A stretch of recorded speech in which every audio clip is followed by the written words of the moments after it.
بسم الله الرحمن الرحيم الحمد لله رب العالمين والصلاة والسلام على نبينا محمد وعلى آله وأصحابه أجمعين أشهد أن لا إله إلا الله وأشهد أن محمدا عبده ورسوله أما بعد. So we're continuing in our series on the fiqh of food and drink. And last week we were talking about some enzymes, specifically rennet, and we ended with the discussion on whey products.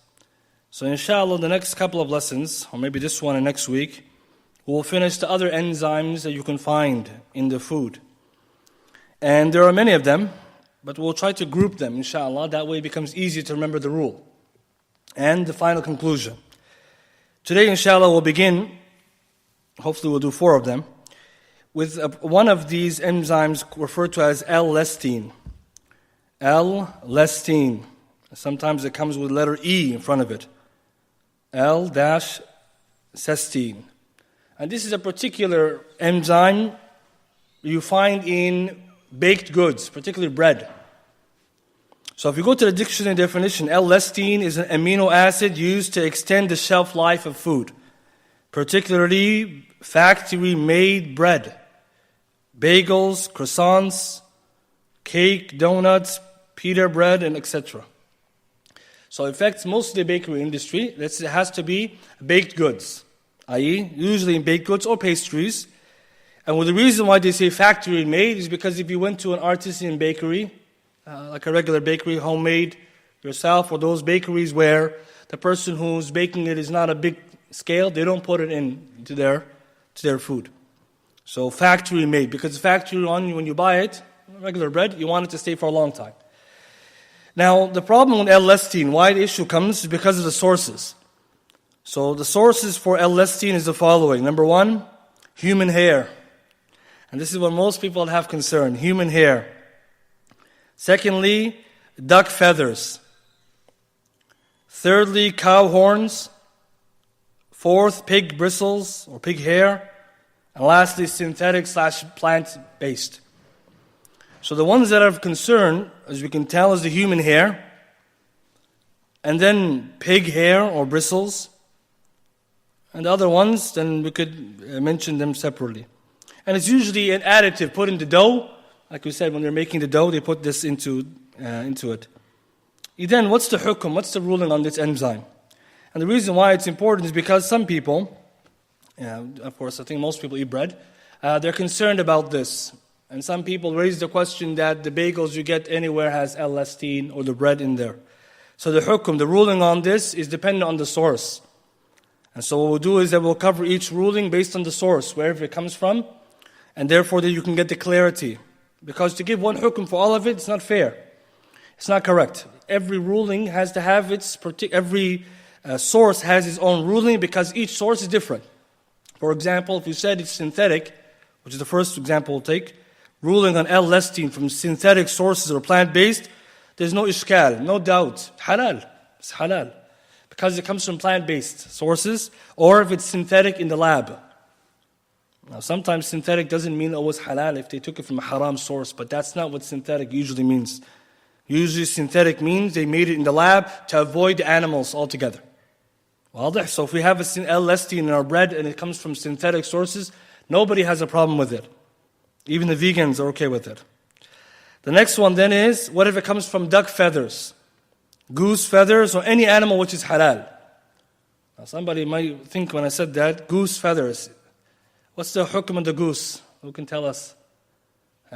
What's the ruling on a goose? Okay, first of all, you're not supposed to eat it. In Canada, I think it's illegal, Allahu a'lam, to kill the goose or anything like it. Just talking about just the ruling, without us going beside that animal. What's the ruling on a goose? And no one can tell us, based on what we covered from the lessons before. Halal. It's halal. Why? Because we don't have any reason to make it tahreem by wasf. Does the goose have talons or horns or no, doesn't have that, doesn't have this. He doesn't do any kind of predatory behavior.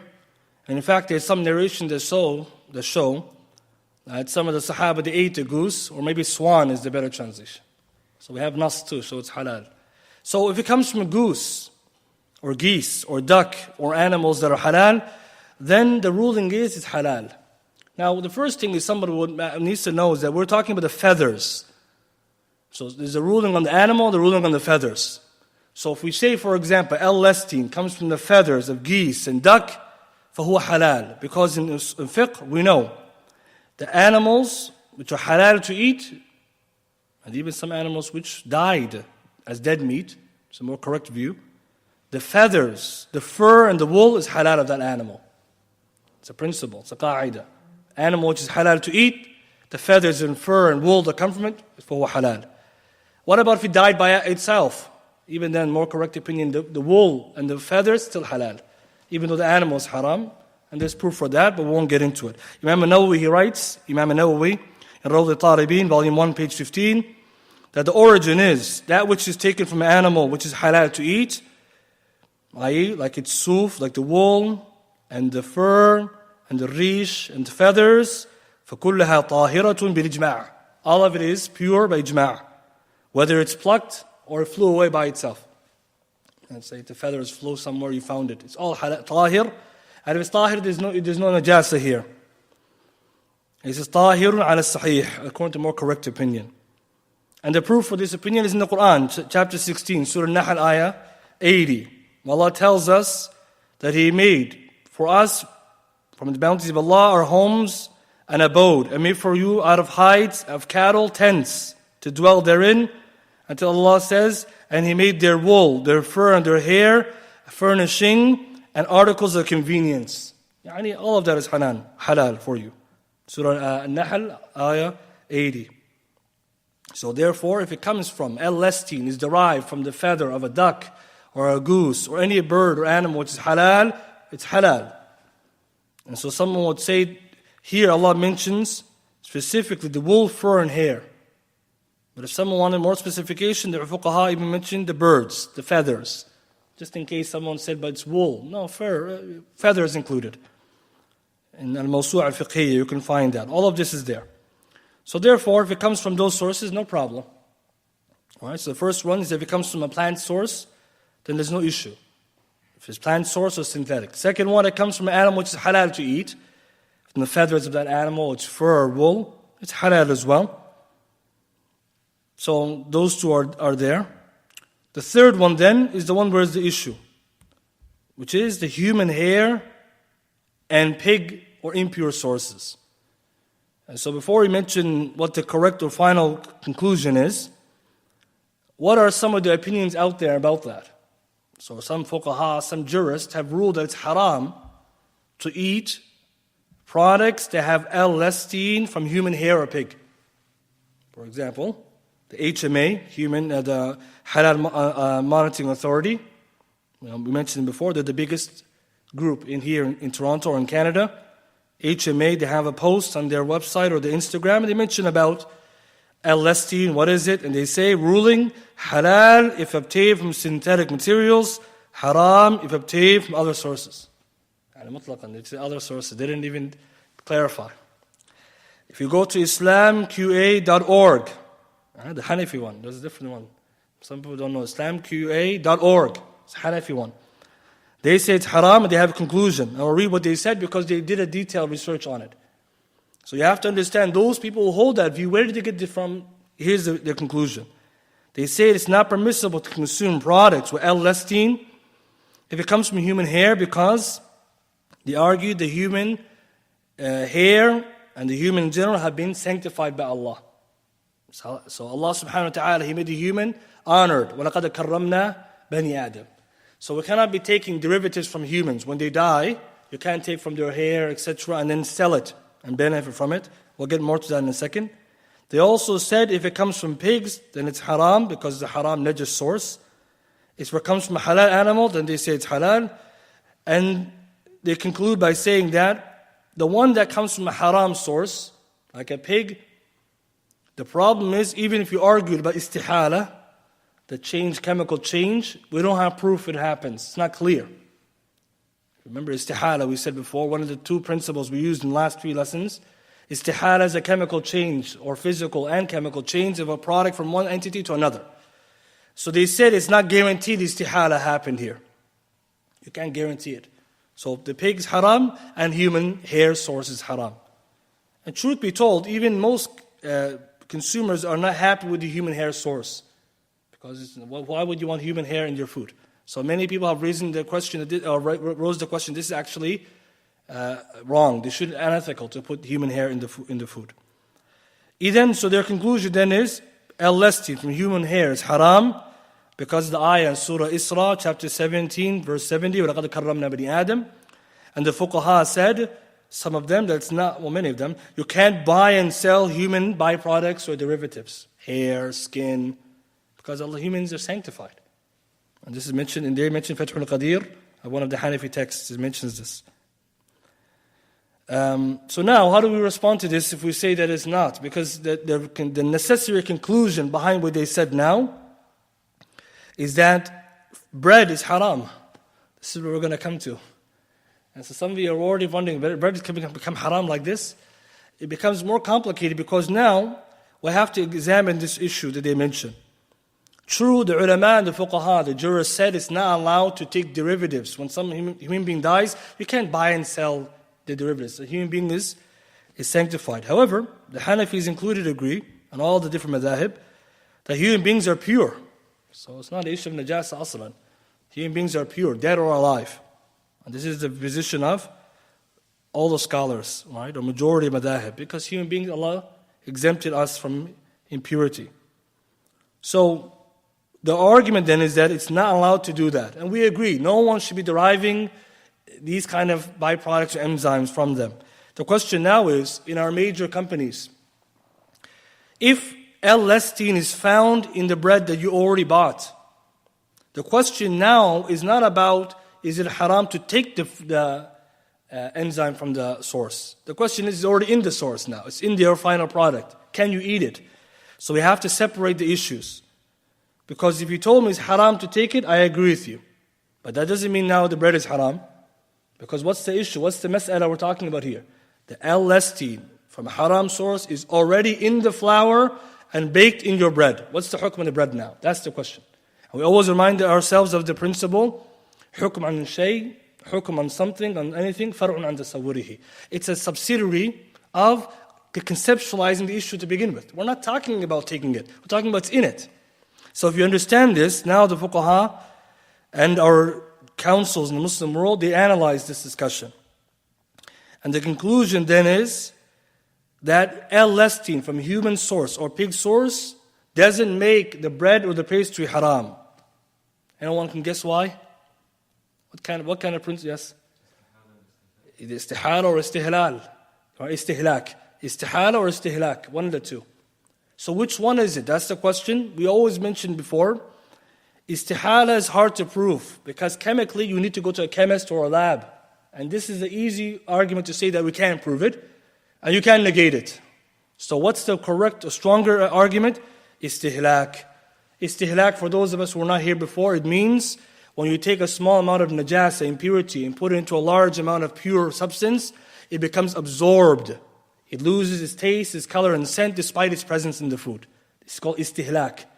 This qa'idah is a very important one because most of the topics and enzymes end up there. It's very important. Otherwise, we're going to be logically concluding that bread is haram. And next topic we're going to talk about maybe your milk is haram. And if you go more than that, you might want to leave the dars. If I keep going, if I mention what else could be haram. Because this becomes very difficult because these enzymes are everything. So here, now, our fuqaha, our council, Majma' Fiqhi, the Islamic Fiqh Academy. All right, so we again mentioned this is a group of senior scholars all across the world gather, and they talk about these contemporary issues in the 9th Medical Fiqh Council discussion. And this is found in Majalla, Majma' al-Fiqhi al-Islami, volume 10, page 1431. So it's a very big a magazine of all the research that they did. They mention L-Lestin and cholesterol, which are derived from impure sources without undergoing a process of transformation, or istihala. It is permissible to use them in food and medicine in very small amounts that are absorbed, mustahlaka, into the dominant mixture that is lawful and pure. That's the conclusion. L-Lestin is permissible because it becomes absorbed into the bread, into the dough, and the final product. And the amount that's in it is very small, very, very small.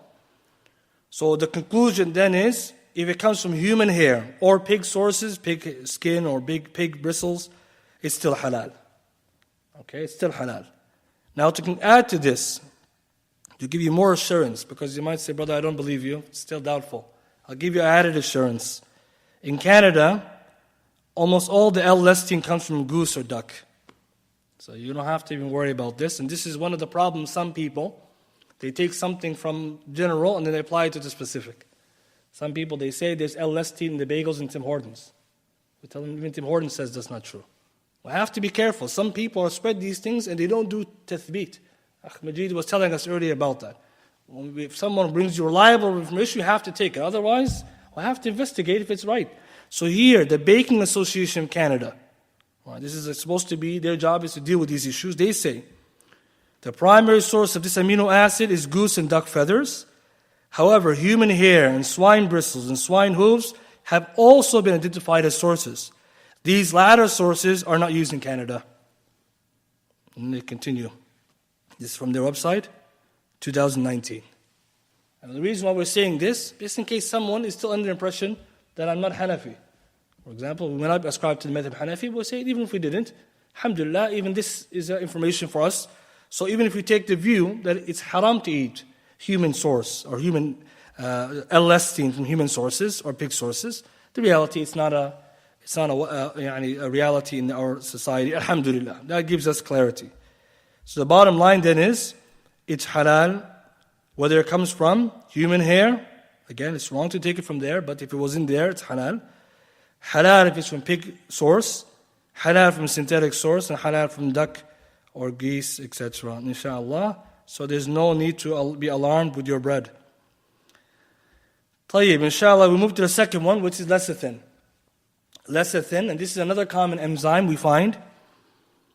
Lecithin is found, it's actually a fat that's taken from the body, or it can be found from soybeans, egg yolks, etc. Lecithin, L-E-C-I-T-H-I-N. And you often find it as an additive. It's used to separate products inside the goods that you're making. If you're baking something, or you're making a cream or something like this, it's used to separate products. Lecithin, it has a few following sources. Number 1, sunflower seeds.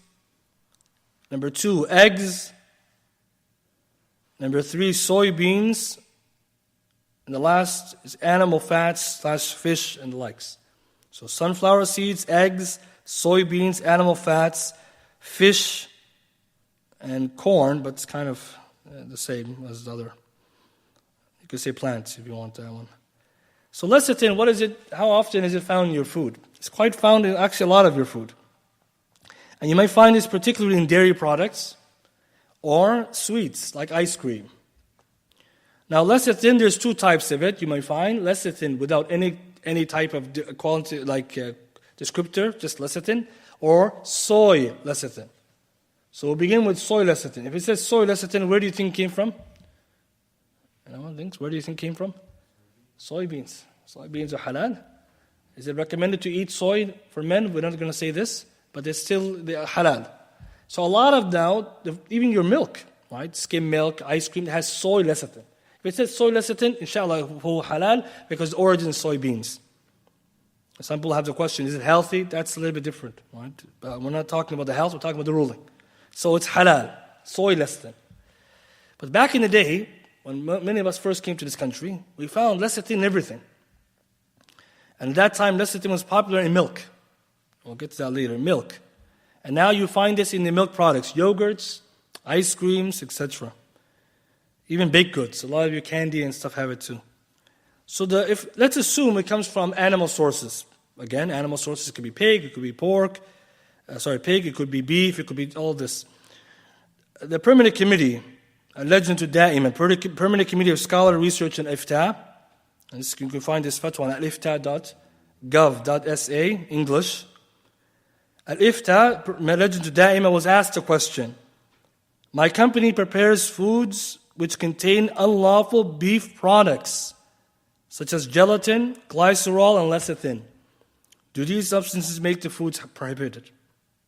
Okay, so they're asking three things. That's gelatin, we already covered that one. Glycerol, we'll take that one next time. This is more like to do with alcohol. And lecithin, this is our subject. Answer, the foods that contain prohibited substances such as parts of dead animals and prohibited meats of animals are unlawful to eat. Allah the Exalted says, forbidden to you for food are mayta, dead animals, which are not slaughtered. And this rule is applied if all the meat or part of it is from dead animals. So the conclusion then from the fatwa of the legend to Da'ima, if the lecithin comes from an animal source, which is haram, dead meat, pig, etc., then the lecithin is haram. And this is similar to the issue like of gelatin, because the permanent community also held the view that gelatin is haram, and we mentioned the other scholars who didn't agree with them on that. So as you can see, it's like a continuation. One ruling, they apply the same principles to another ruling. So this is lecithin, not soy lecithin, right? Lecithin. But other scholars, they hold different views. For example, one of the students of Shaykh al-Albani, he narrates from Shaykh al-Albani, rahimahullah, that the Shaykh was asked about lecithin placed in milk to the degree of 1 out of 1,000, and 0.1, not even percent. And the Shaykh, he mentioned the qa'idah, he said it's halal, Shaykh al-Albani. And this is important because back in the days around the 90s or down when the Muslims came to this country, this concern came. There's lecithin in the milk and lard in the soap. Many of you probably remember if you're older. These were big issues in the Muslim community. Lard in the soap, lecithin in the milk. So Muslims had a problem with this. Where did they get the soap and where did they get the milk? Subhanallah azim. These issues we can tell them, especially for foreigners or newcomers, it's a big issue because we can't trust the market because it's not run by the Muslims, we don't know. So Shaykh, he says, Shaykh al-Albani, and this is his student quoting from him, he asked him, he said this, because of the qa'idah, he mentioned a principle. So take this qa'idah fiqhiyya, principle in fiqh. قليل النجاسات معفو عنه. So qa'idah, قليل النجاسات, small, minuscule amounts of impurities, معفو عنه. They are pardoned in the Sharia. It's a very important qa'idah. And this principle helps us with many issues. قليل النجاسات, small, minuscule amounts of impurities, معفو عنه. It is forgiven or pardoned. And this principle, this qa'idah, fiqh maxim, was mentioned by the Hanafi scholars and also agreed to by Shaykh al-Islam Ibn Taymiyyah. He defended this principle as well. And what's the dalil for it? Because you can't have a qa'idah with no dalil, right? You can't just have some principles. Because we mentioned before in qawa'id fiqhiyya, in the fiqh maxims lessons, all qawa'id, they have origin and proofs. You can't just have a qa'id and no proof. So where's the proof? The proof is in the practice of al-istijmar. What is al-istijmar again? Anyone knows when you use the washroom? Yeah? Good. When you use the washroom, you have two choices. Water or dry products. Toilet paper. In the past, it was smooth stones. Anything like that. Obviously, that which is suitable to be used. Istijmar is not like water. Right? Istinja, with the water, it purifies. Istijmar, when you use it, is all the najasa gone? You could say most of it, but the ayn of najasa, it's not all gone. A little bit might be remaining, because that's the nature of istijmar. فَهُوَ مَعْفُوهُ. Ibn Taymiyyah says that's the deal. It's forgiven. That's why, have you ever noticed that when you use the water, and Muslims, we always prefer the water because it's a stronger view to use it. If you did use istijmar, toilet paper, many people are not comfortable with it because of this problem. They say, I don't feel clean. If you do their best, what do you expect? It's not water. That's faida. Otherwise, can you imagine? The Sahaba were doing istijmar, and we would imagine the ayn and najasa is gone, but their traces are there. It's forgiven. It's whatever small remnants, because it's not like water. That's the dalil amongst other dalils for this principle. Why is this important? It sounds like istihlak a little bit. In that small amounts of impurity, Allah forgave it. Unfortunately, if we didn't have this principle, we couldn't live comfortably with many things we find in our markets. So when we go to lecithin now, this is topic, look to the foods that have lecithin. Ice cream, yogurts, other things like this, candies. Sometimes they say soy, sometimes it doesn't say soy. We can't conclude we wouldn't want to conclude that it's all haram. Because first of all, we will argue, even if it's lecithin without soy, we don't know the source. Right? We don't know if it's animal, pork or beef. So if it just says lecithin, inshallah, it's from those things which are ma'foon an, small amount forgiven. Why? Because it is qa'idah qadir najasat ma'foon an.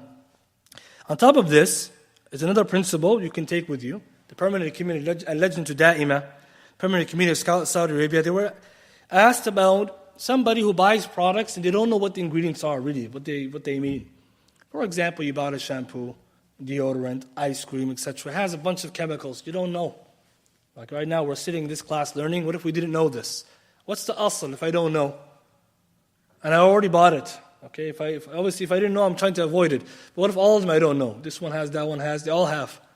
And I bought it. Okay, I can't use it. It's still halal. The asl is al-at'ima is hil. They say if you don't know, it's still halal. But the other fatwa, they say it's better to avoid. But the problem with what I'm saying is that many ingredients that we have today, you might not know exactly what they are. Can we imagine then? We're going to tell the Muslims, haram, the bread, haram ice cream, haram, and then we keep going, milk. And what happens then, you make for yourself haraj. مَا جَعَلَ اللَّهُ عَلَيْكُمْ فِي الدِّينِ مِنْ haraj. There's no haraj in this religion. And I'm saying this because these qawa'id, we live by them whether we like it or not.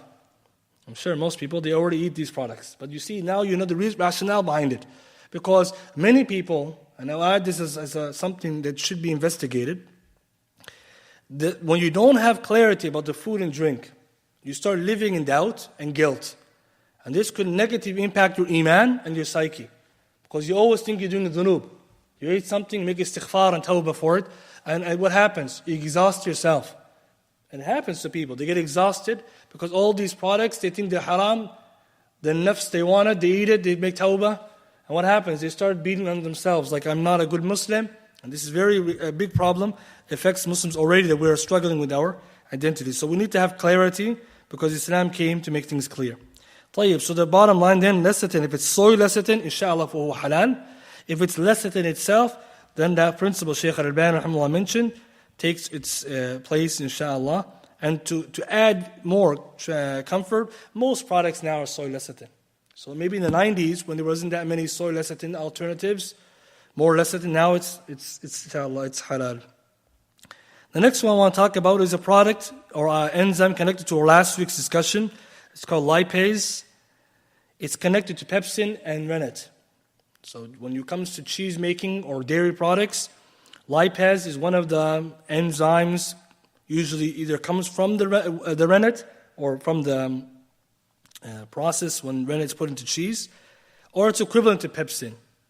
And so the origin then is, it takes the same ruling. It's halal as well. We didn't mention it last week, but we mention it now. And inshallah, we'll mention one more connected to this, which is the topic of modified milk ingredients, MMI.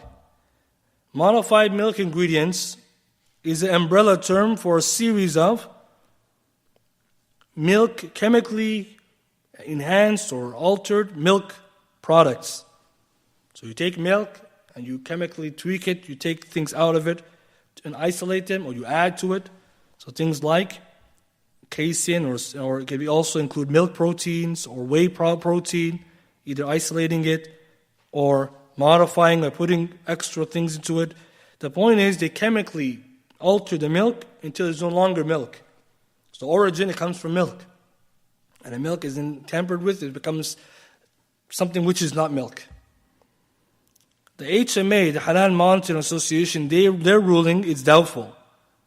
Why? I don't know. Wallahu a'lam. They didn't mention, except that they said that you have to ask about its source. But after reading more about it, it becomes clear. It's like anything else. It's milk modified. The problem really is modified milk ingredients are not healthy. That's a debate. There's a discussion on it. And also deceptive, because almost all the milk you drink, or the ice cream that you eat, or any of the milk dairy products, it's not even milk. It's modified milk products. It's not even milk, they say. That's why the people are saying it's problematic. Why doubtful? I don't know why they mentioned that. But what is apparent, wallahu a'lam, is that the asl is still halal, because they modify the milk, and some have argued that they fortify it, make it better. Again, but we don't know where it would be impermissible, because we mentioned whey as being permissible, and we mentioned milk itself we know is permissible, so that one, wallahu a'lam, why they said that. To finish, we need to pay attention to one more advice, which is that these issues, as much as they're important, we need to understand that every time we learn about these qawa'id, obviously living by them, we need to also understand the alternative views that may exist. If someone has an alternative opinion about this issue, that's still fine. But what happens, again, we advise many Muslims are not clear on these issues. So one thing that we should be doing is clarifying to them why something is halal and something else is haram, because a lot of people they don't know. And once you learn something's halal, like now we learn lecithin or L-lecithin, we do da'wah to the people and our families in a good way. Because if maybe you studied, you listened to the lesson, you found out, and you go and you apply. And maybe they don't agree with you.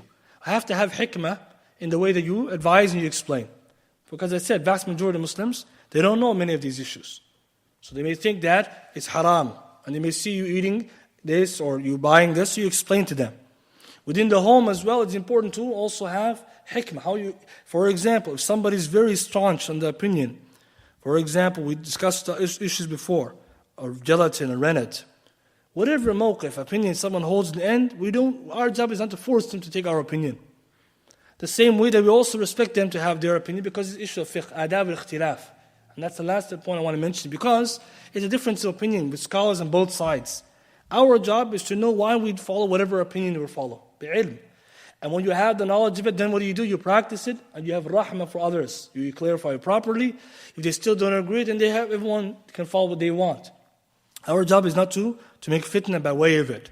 Because sometimes what happens is the second view, which is not known to people, you bring it to them and they don't know, and now that becomes their adopted view. And later they may go back away from the view.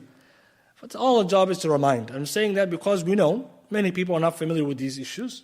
So our job is not to go with this new knowledge you've now learned and go and you make fitna in your home, bring in all kind of products which some people think are mashbuh, are ambiguous, and then you say it's halal. What are you going to say about it?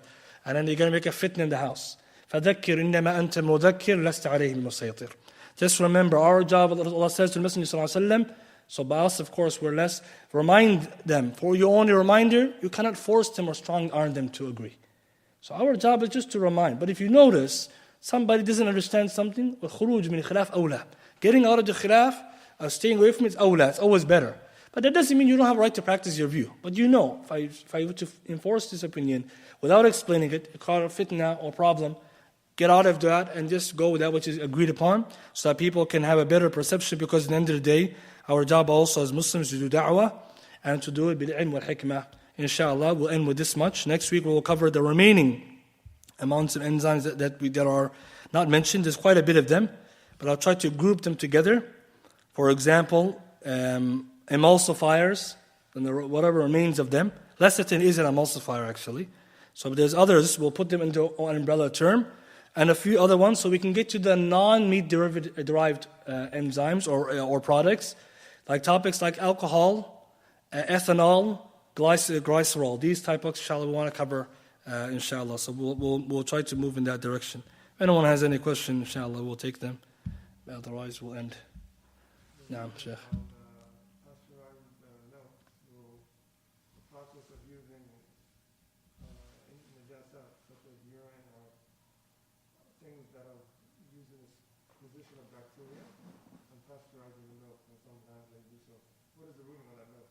So that's a good question. So pasteurized milk, we know, sometimes they may put any of these najasat or impurities in a small amount, but the pasteurization involves the heating process in which this could either disappear or be heated away. So the idea is at the end, it's even better. Right? Inshallah, they will make it more likely to be halal if the case is that it's evaporated or disappeared. The problem is that usually that these products, when we talk about them, we're talking about them in initial stages of their use, when they're first put into it. But we obviously have to factor in the process that is done as the thing is being used. Means that, for example, if we have small amounts of L-lecithin or anything put into the original vat of milk, that's the issue that we're debating. What happens when it goes inside this? But then now, as the Sheikh mentions, what about when the process now is heated up or it goes to more? So this will also be something we'll talk about when it comes to alcohol additives into products, because the process in which it goes through can also evaporate or remove. If this is the case, it makes it more, inshallah, more likely to be permissible. The questioner says, what about products that have numerous enzymes? Can you still use istihlak?